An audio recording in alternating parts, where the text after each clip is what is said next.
the spot. May kuya din. Hindi na ang traffic guys, oh. Papunta sa south.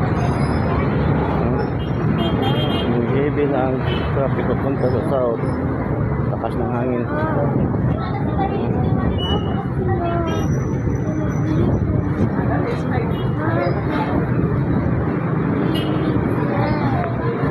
Tukod na ang traffic papunta sa south.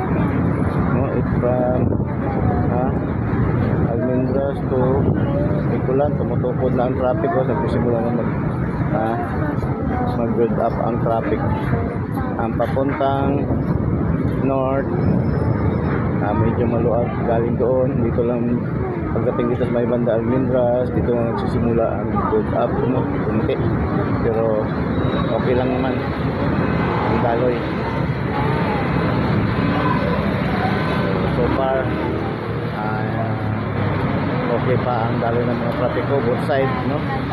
Pagdating lang doon banda sa may after Almendras na yung tumutukod na yung traffic. Yan, nag-standby na naman, na-stack pa na naman yung mga sasakyan sa may kanto ng itong junction ng Washington DC. Yan ang eye on the spot ni Kuya Den.